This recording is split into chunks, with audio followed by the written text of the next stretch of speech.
Ladri in casa, armati di accetta e mannaia, paura a Spresiano per una famiglia costretta a passare la notte in albergo a causa dei danni, le rabbie e le lacrime della vittima, nota commerciante del paese. Fiamme dal sottotetto, tragedia sfiorata a Villorba per una famiglia di 4 persone, un 70enne intossicato, provvidenziale l'intervento dei vigili del fuoco.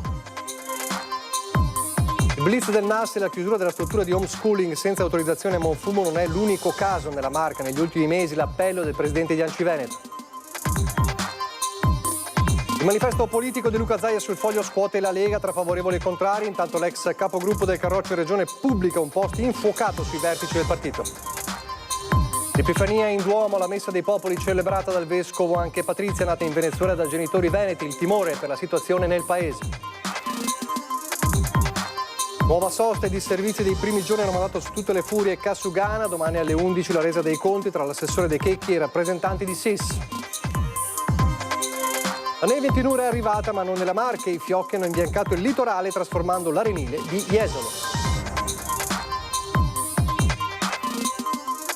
Da Arcade a Caserta, Treviso ad Asoli, Panevina hanno rinnovato la tradizione della festa, inevitabile però l'aumento di PM10 in tutta la Marca. Decalato dall'alto per portare calze e sorrisi ai piccoli malati negli ospedali e della Marca trevigiana, gioia e stupore per la Befana dei Vigili del Fuoco. Stasera alle 21 su Antenna 3, Mercy the Musical, lo spettacolo ispirato alle parole di Papa Francesco su solidarietà e misericordia, noto in scena all'Auditorium Dina Orsi di Conegliano. Telespettatori di Antenna 3, buonasera e ben ritrovati. Il telegiornale di Treviso dunque si apre parlando ancora una volta dell'incubo razzie in casa. L'orario è sempre lo stesso, tra le 18 e le 20. Nel mirino stavolta un'abitazione di Spresiano, pensate a una famiglia costretta a passare la notte in albergo a causa dei danni subiti dai ladri che erano armati anche di accetta e di mannaia. Le parole della padrona di casa, una nota commerciante del paese, e le lacrime quando racconta del senso di insicurezza. Quello che mi spaventa, che mi fa proprio paura, è questo senso di insicurezza, no?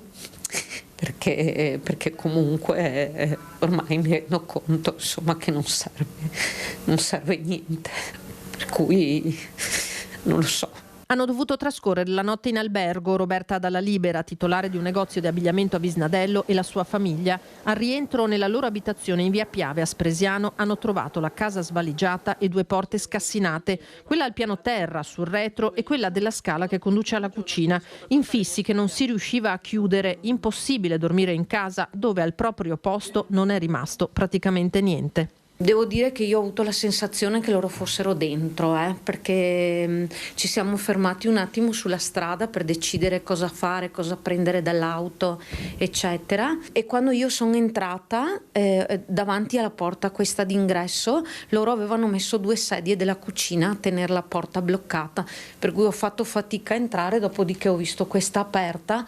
E siccome hanno trafugato dei borsoni, delle borse di un certo tipo, insomma, eccetera, credo che abbiano buttato fuori dalla finestra questa roba, o comunque sono usciti da dietro e poi non so dove. Non abbiamo trovato, abbiamo visto un po' di movimenti, di tracce, di attrezzi, hanno preso dei pezzi di legno, ma la mannaia non era nostra, era loro, insomma, e la seconda invece era quella che tenevamo sulla legna per tagliare la legna, quindi ne hanno usufruito di entrambe. I ladri si sono dunque fatti largo con un'accetta che avevano con sé e una mannaia presa dalla legnaia. Non è il primo furto, racconta Roberta, ma questa volta il bilancio è pesantissimo. Ma hanno portato via tutto quello che c'era da portare via, quindi oro, orologi, c'erano delle borse importanti, insomma hanno portato via 2 borsoni da viaggio, 3-4 borse, una fede di diamanti, braccialetti, anelli, tutto quello che c'era, gli orologi dei miei genitori. Già sono stati 2 anni fa, insomma, però 2 anni fa avevano avuto meno fortuna. Questa volta non c'è. In passato era stato manomesso anche il cancello, circostanza che era stata fatta presente ai carabinieri. E adesso è successa questa cosa, insomma. Quindi mi preoccupo anche perché io ho una sorella, insomma, fragile. Non c'era a casa nessuno comunque. Per fortuna non c'era a casa nessuno, siamo solo rientrati tutti insieme, quindi anche lei insomma ha visto, è molto preoccupata. Sull'episodio indagano i militari della stazione di Spresiano. L'accetta è stata posta sotto sequestro per ulteriori accertamenti e al vaglio ci sono le telecamere di sorveglianza delle abitazioni vicine. Dalla paura di Spresiano a un'altra paura di diverso tipo, quella di Villorba ieri sera per un l'incendio di un sottotetto. Soltanto l'intervento provvidenziale dei Vigili del Fuoco ha evitato che questo si trasformasse in tragedia.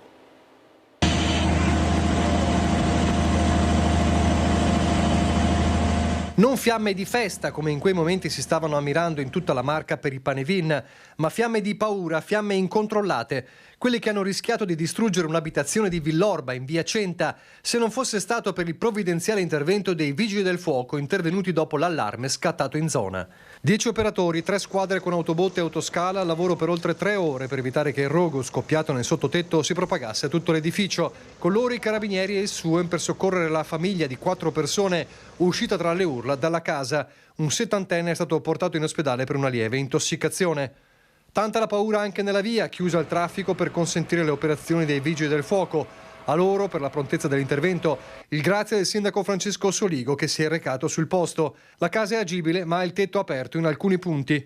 Abbiamo espresso alla famiglia coinvolta la piena vicinanza dell'amministrazione comunale, scrive in queste ore il Primo Cittadino, e garantito tutta la nostra disponibilità per offrire supporto in questo momento davvero difficile.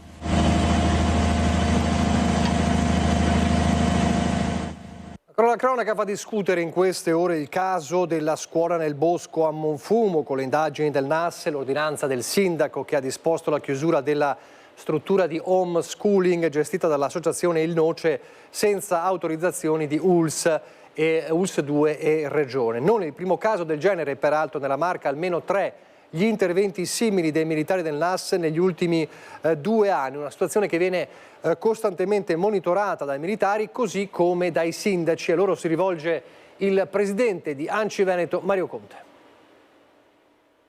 Sono luoghi didattici dove i nostri bambini passano davvero molto tempo della loro giornata e quindi è fondamentale che il rispetto delle norme sia rigoroso, e quindi condivido l'iniziativa del sindaco di Monfumo e invito anche i colleghi a tenere alto il livello di attenzione, monitorare la qualità e le caratteristiche delle strutture, perché finché tutto va bene, ma nel momento in cui succede un problema poi siamo i primi a essere chiamati in causa. Quindi il rispetto delle regole per noi è essenziale, è fondamentale. Così dunque il sindaco di Treviso, che vedrete anche nel prossimo servizio, ma per parlare di politica in senso stretto, per quel manifesto di Luca Zaia sul Foglio che scuote la Lega in queste ore tra favorevoli e contrari alla nuova via indicata dall'ex governatore. Intanto prende spunto da questo manifesto l'ex capogruppo del Carroccio in Regione Alberto Villanova per pubblicare un post davvero infuocato sui vertici del partito. Sottoscrivo al 1000 per 1000 il manifesto politico di Zaia. Siamo in tantissimi però a sperare che ora venga realizzato veramente. Ad oggi infatti tutte le persone che la pensano come lui sono state messe nella condizione di non nuocere alla linea ufficiale.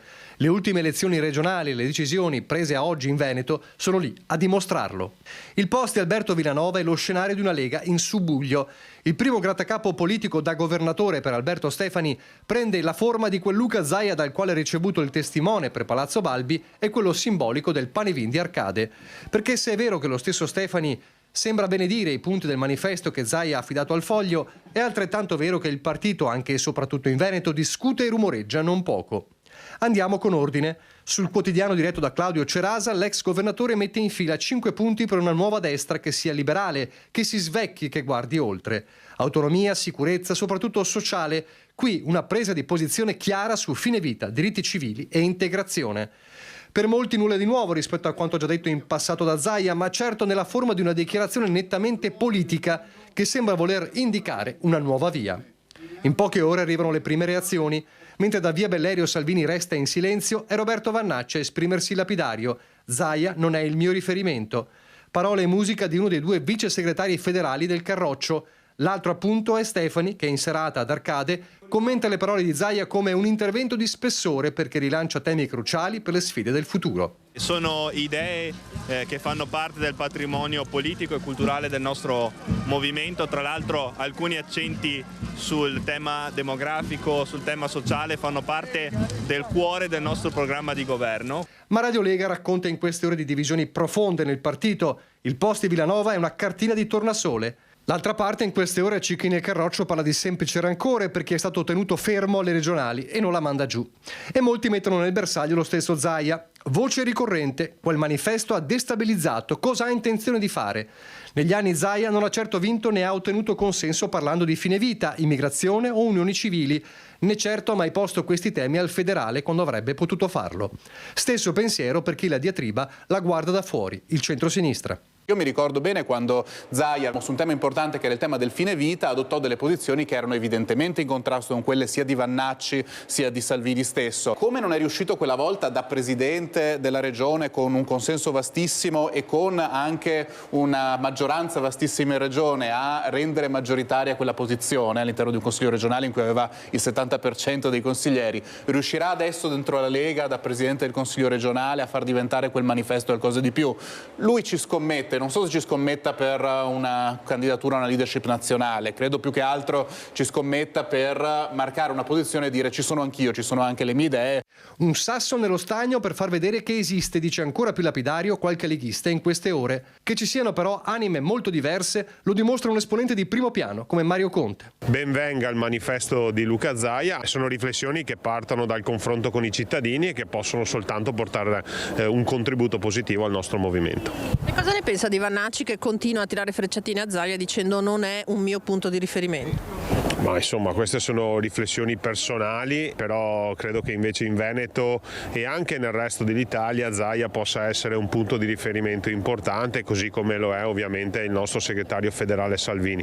Non credo che a questo dibattito servano le frecciatine. Insomma uno Zaia che sembra fare l'occhiolino a chi lo vorrebbe a capo di una nuova formazione del cuore settentrionale. Uno Stefani che resta vicino a Salvini ma ha dimostrato di guardare lui pure, fuori dagli steccati degli schieramenti. E un Salvini al quale molti chiedono una parola chiara e definitiva sulla linea del partito, che non può essere contemporaneamente da una parte e dall'altra. Un bel rompicapo d'inizio 2026 per il Carroccio. Quando ci sarà da scegliere, o se mai ci sarà da scegliere, tra una linea Salvini e una linea Zaia, a quel punto non so chi avrà il coraggio di schierarsi lì dentro. È un momento di spiritualità e di fede, ma anche un momento certamente di riflessione politica. Parliamo dell'Epifania in Duomo, andata in scena questa mattina a Treviso con la Messa dei Popoli celebrata dal Vescovo Tomasi, dove c'erano rappresentanti di nazioni che vivono in guerra e nel timore di essa, dall'Ucraina al Venezuela. Sono figlia di veneti, nata in Venezuela, molto orgogliosa di essere nata in Venezuela. Speriamo ci sia una vera pace. È preoccupata? Siamo molto preoccupati tutti. La bandiera, il nome del suo paese sul cappello, insieme alla penna che richiama quella da alpino del nonno Emilio, istriano, morto in guerra. L'intervento americano in Venezuela e la crisi politica che ne è seguita irrompono alla Messa dei Popoli in Duomo, celebrata dal vescovo Monsignor Michele Tomasi davanti ai rappresentanti delle comunità straniere della diocesi. Col cuore siamo tutti là, tante difficoltà di tutti i tipi, manca luce, manca acqua, manca da mangiare, è un momento delicato, molto delicato. Nell'omelia il richiamo del vescovo a scegliere la via della pace come fecero 2000 anni fa i magi. Anche oggi noi possiamo decidere nelle nostre famiglie, nelle nostre comunità, nella comunità nazionale e internazionale possiamo decidere da che parte stare. Preghiamo davvero il Signore perché chi si ricorderà di questo tempo non ci annoveri accanto ai succubi di Erode, ma ci veda in cammino assieme ai saggi per cercare vie di giustizia, di libertà e di pace.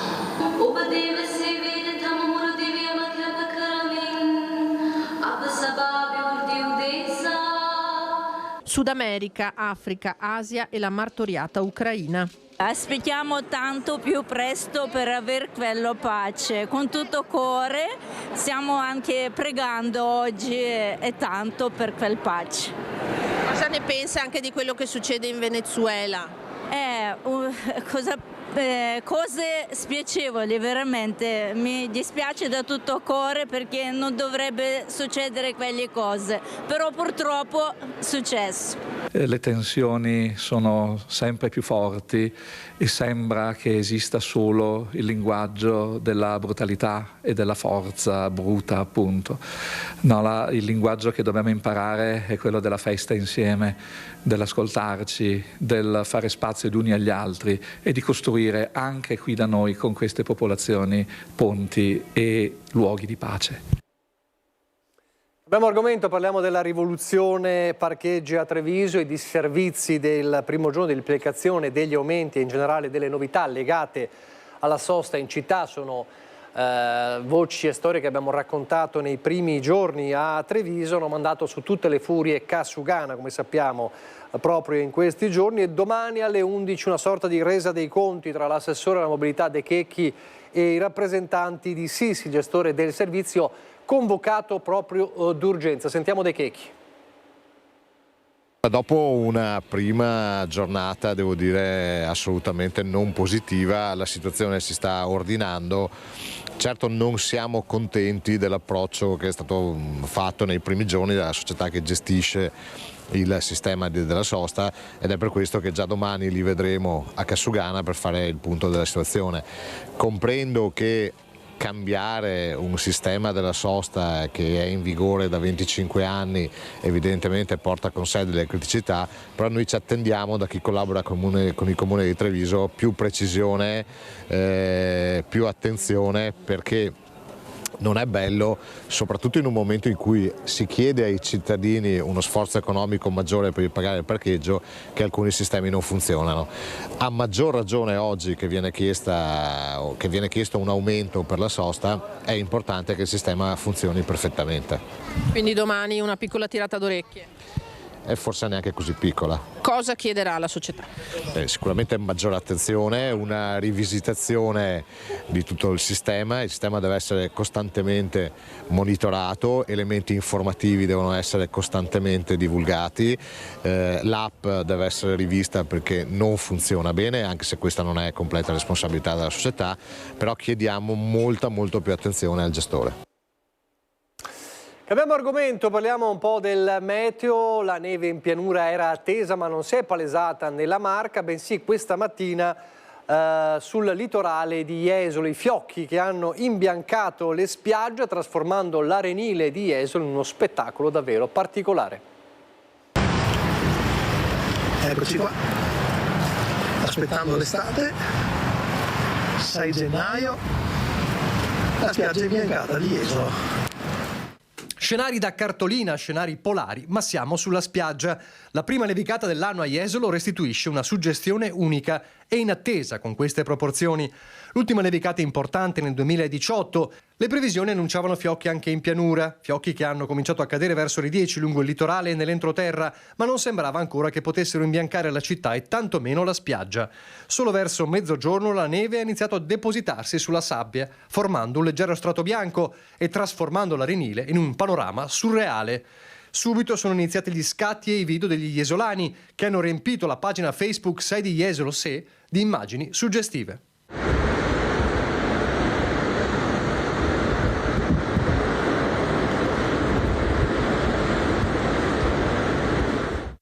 Un fenomeno durato lo spazio di qualche ora e che non ha creato problemi sulle strade, opportunamente cosparse di sale nei giorni scorsi, con il rialzo delle temperature che ha poi trasformato la neve in pioggia leggera, ma lasciando decisamente un ricordo di una mattinata diversa e particolare.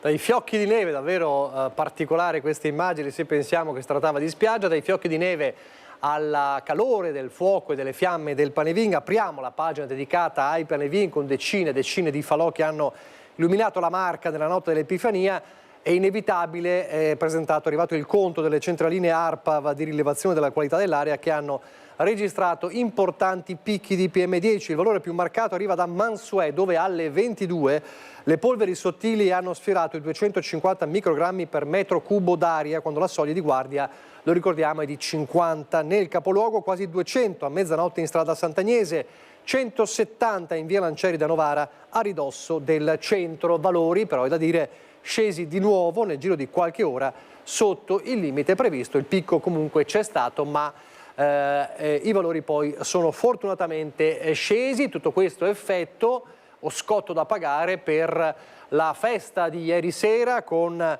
i Panevin. Partiamo ovviamente da quello più famoso: 10.000 persone in macchina della sicurezza che ha lavorato alla perfezione ad Arcade per il Panevin più famoso del Veneto. Le voci e le immagini della festa. Guardate qui.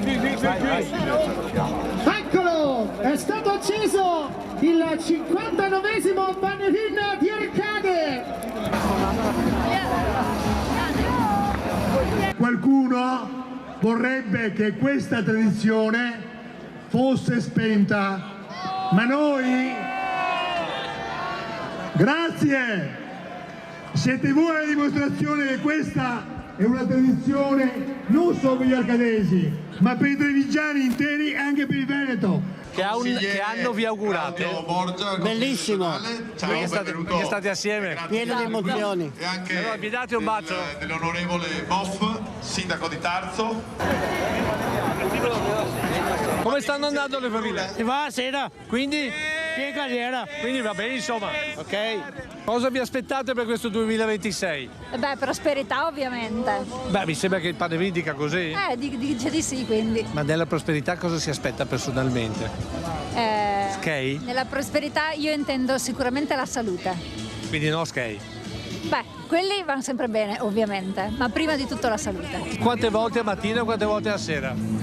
Non mi ricordo, la maggior parte comunque a sera. Senti che bel E quante volte hai cucinato come stasera? 10. Skate a buona salute. Allora, la salute in primis, i soldi all'ultimo, l'amore ben venga, se arriva presto, sì. Quindi, voglio dire, Prego. 2026 a caccia d'amore? Sempre. Skate? Ah, skate. E io pensavo all'amore. No, io mi sono già sposata, quindi a posto. Ho trovato l'amore. Mamma di Leonora. Fa che spero in bene, dai.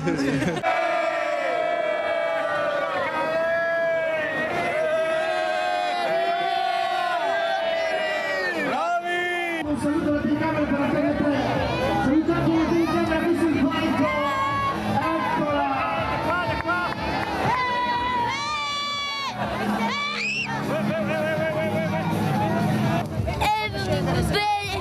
Bellissimo! Tu sei la Befana? Sì.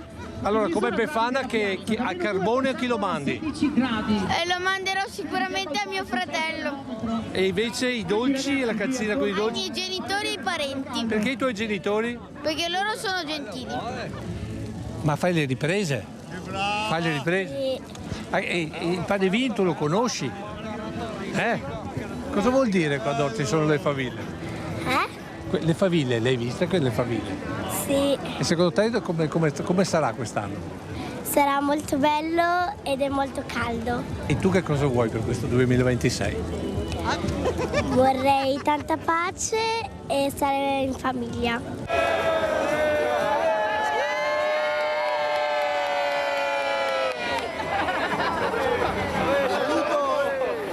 Saluti! Non solo Arcade ovviamente, Faive a sera, cioè di buon auspicio anche nei tantissimi altri Panevin di ieri sera, tra la Marca, da Asolo, dove c'è stato il Panevin più alto a livello di altitudine della Marca, ma anche in Veneto orientale, ovviamente Treviso, Casier, Silea. Una veloce selezione nel prossimo servizio.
Davvero suggestive le immagini nella copertina di Francesca Pezzo. Ad Arcade, peraltro, con il Panevin si è rinnovata la tradizione di parole attorno al fuoco.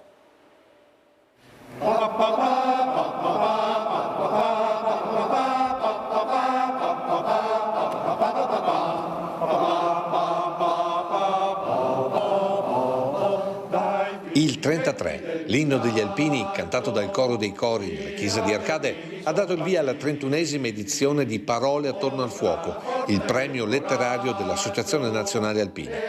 Uno stimolo culturale che quest'anno si è caratterizzato per un forte richiamo all'ambiente, al rispetto della montagna e ai suoi valori. Un laboratorio di idee che serve per sviluppare in noi tutti anche la ricerca di quell'equilibrio tra la montagna e chi vive la montagna. È una sorta anche di riconciliazione rispetto a tante situazioni dove si va ad sfruttare la montagna, non si vede la montagna come una risorsa. E quindi in questi termini, diciamo così, si racchiude l'essenza del premio stesso. Anche quest'anno tanti partecipanti che hanno inviato i loro elaborati vagliati da una giuria presieduta dal giornalista e storico Sergio Tazzer, che ha definito così il livello delle opere. Altissima qualità e alcuni molto coinvolgenti. Del resto la montagna non lascia mai insensibili e questi testi hanno dimostrato che anche nello scrivere questo è accaduto. Un premio che va ad aggiungersi agli altri voluti e incentivati dall'Associazione Nazionale Alpini per una letteratura legata ai valori delle penne nere da mettere nelle mani delle giovani generazioni. Sono racconti fatti brevi che permettono proprio anche ai giovani di poter comprendere e capire cosa vuol dire da un lato essere alpini, ma dall'altro anche il valore e il significato della montagna che va vissuta però va anche rispettata. Io credo che queste siano situazioni importanti e per quanto ci riguarda, ecco, oltre a questo abbiamo altri premi letterari proprio per stimolare i ragazzi e per fare in modo che anche le giovani generazioni si portino dietro quelli che sono i nostri valori, le nostre tradizioni che sono veramente fondamentali per un vivere civile.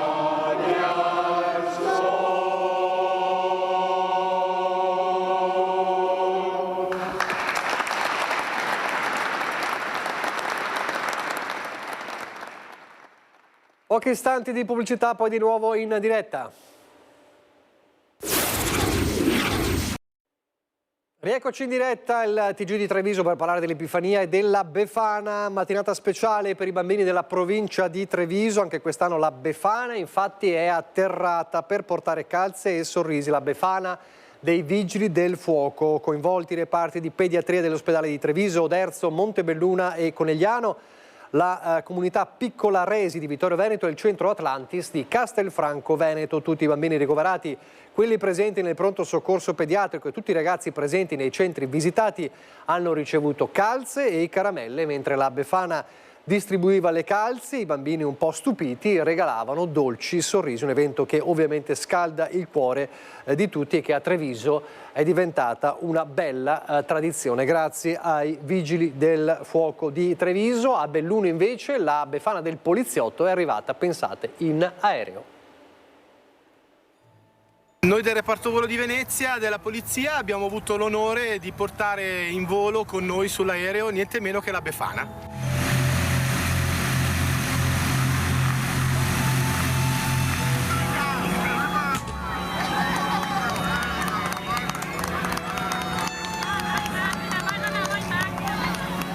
Oltre 120 bambini all'Aeroclub dall'Oro di Belluno per la Befana del poliziotto, a cui la collaborazione tra Questura e 10° reparto volo di Venezia ha letteralmente messo le ali sotto gli occhi stupiti dei più piccoli. Bambini di tante associazioni e delle case famiglia che avevano avuto la possibilità di festeggiare con lei e di ricevere da lei la tanta agognata calza. La Befana era stanca e quindi non ha più volato con la scopa, ma è stata trasportata da un aereo della polizia. Il messaggio che è passato oggi ai bimbi è della vicinanza anche per loro del nostro motto esserci sempre vicini alla gente. Ringrazio vivamente la cittadinanza di Belluno che ha accolto l'iniziativa con grande entusiasmo. Iniziativa fortemente voluta proprio dal questore della Rocca, supportato dai comuni di Belluno e Ponte nelle Alpi, dalla Proloco e dalla Misericordia di Longarone, oltre a numerose aziende locali. A impersonare la Befana una poliziotta aiutata da 2 piccoli elfi. Ci è parso veramente importante dare una mano e essere parte attiva nell'organizzazione della giornata, ed è stato bellissimo accogliere così tanti bambini in questo giorno di festa, quindi devo dire esperienza da ripetere che ci ha dato sicuramente tanto a tutti.